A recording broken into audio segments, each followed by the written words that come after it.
them home, you know. It was probably 5th grade. We had to be 5th grade.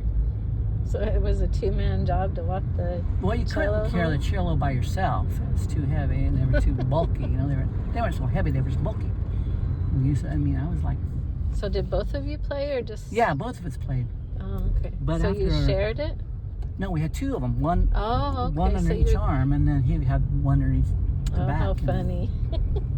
I think we only did that once. Teamwork. I can imagine now, letting 5th graders take home probably $300 or $400 cellos at the time. I mean, that'd be $2,000 or $3,000 now, you know. Mm-hmm. But here, and you stop here and just wait in the shade of this bank because it's so stinking hot. Wait for the crosswalk lady to come across, and she'd blow her whistle. And I think she did that volunteer. Come on, mister, isn't going to get a greener. So I walked this way home. But then after a while, I didn't think I played it very long because this is like, this is a drag. My friend Stanley Van Zandt played the flute. He signed up late, and he played the flute, and I said, hey, Stanley, let's trade. Okay, let's ask the teacher. Teacher, can we trade? Yeah. So Jimmy got the flute, Stanley got the cello. So that's why I started flute, 5th grade. This here was my friends, the Wilcoxes. They were really nice. They had a bunch of boys, I don't know, 5 or 6 boys. And they were good wrestlers in high school and stuff. And was it a big house? It was a big house. It was. I think at one time it was a hotel. Oh, I think. See, this is where we come and sit down right here at the end of the street and watch them put that fair together. We could jump the fence back then. Together. They didn't have a gate here. They just had a fence. Yeah. And if you're a good little climber like all of us, we just climb with it. When they built both these, so we'd walk home this way, and we'd probably walk down the alley to go home. But you would go in the back way? Yeah, that's before they built the fence. Okay, there's the junior high. Okay. Let's go this way because this is more of life down this street. We lived there. Then the Collies moved down here. And see, that's where Corky Lindsay lived. I told you about that. A lot of people. The butcher. Huh? The butcher. Yeah.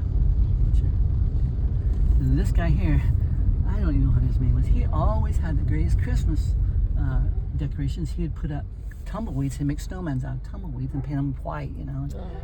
This is back in the 60s where people didn't do that kind of stuff. This was just the empty lot we played baseball on, you know. And so 2nd Street, we come down here. Everywhere. And the Conleys lived right here in the 2nd house. And played baseball out there. And look at how many people had cars. A bunch of mix. You can delete that. And then there's people named the Stiths lived right here, and they had 2 boys and a girl. And my friend Rudy Marquez, and I saw him at the reunion. I sat with him and ate lunch. We used to ride our bikes around all this, and there was a empty lot here that had bamboo, like a bamboo forest in it, and you could run through it, you know, hide. No place for sale. You get that? It's Boyd Associates. Oh, yeah, and you can right here. See, this is the church we grew up in here. You could go down the alley and then it turned. There was a tee off of it, and we'd go down that alley and bicycle racing and playing tag. This church, of course, the Sunday school classes are downstairs. They didn't have those big windows, and they had little tiny windows, and they didn't have this big ramp. They just had a stair step went up. And my mom taught Sunday school out there in that building there with us, and it's church open for prayer.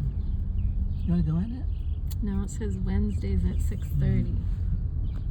And then right here, it's called the Father's House. Well, it should be Free Will Baptist Church. Right here, my Aunt Merle's parents lived, Edwards's, and they had strawberry patches and trees out there. And I remember they were old then. Those are your Uncle Willard's wife? Uncle Willard's wife's parents. Right. And they were sweet old. They were old, like I said, they were ancient. But we'd go over there and pick strawberries. And how ancient do you think they were? They were probably 60 or 70 years old. But I remember she had cataract surgery, and Mom, she was blind like for 2 or 3 days. Back then they muffled your eyeballs. Right. Anyway, I remember he didn't like the birds, sparrows getting his tomatoes, so he could set mouse traps up. And I remember Oh, for the little sparrow. sparrows pick them and break their little necks like that. And then right here, my dad used to park his truck down here. He worked for a guy named Ross Rutherford, who owned that land right there. And this was just nothing here. This train came through here, and there was a big white ball. It was Valley Nitrogen. It was storage. It was bigger than those things, but it was right here, close on this side. The railroad tracks are right there. And Dad parked his truck right down here, someplace. It's down the shelter here now. But Ross Rutherford was over here. That's how you start losing. Yeah, because it's I think Ross lived right so here much. because his truck's right across the street here. Where's Grandma live? And Grandma, she lived on the other side of town. If we followed this street down, we could probably. Oh, I thought she just lived a couple streets over from you. She lived on the other side of town from us. Hmm. Yeah, this is old Ross Rutherford's house. He was. Oh, Ross Rutherford.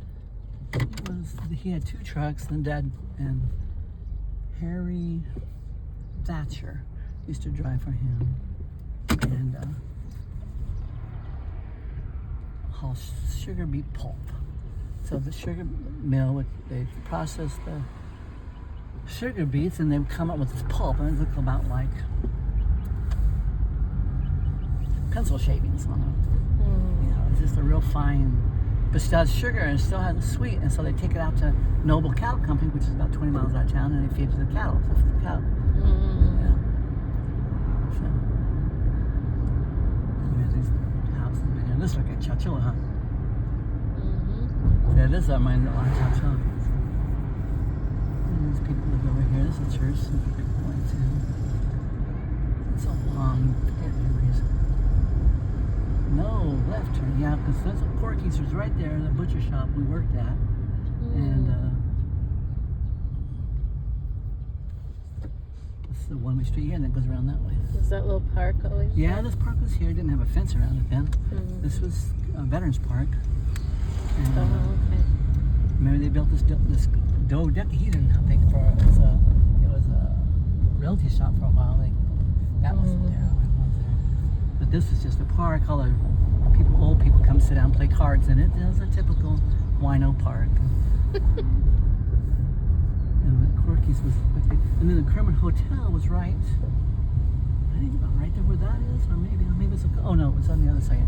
So we'd start band would start marching right down there, and then we'd march around here and then straight down the street. But there was no divider in the middle of the street then. Yeah, the Kermit Hotel was right here. Yeah, because this guy's in a hurry. Did they tear it down? Yeah, it's still, but it is there forever. But all these places here, people get in a hurry. I don't like this. All this barriers. You can't turn it everywhere you want to. The library used to be right there.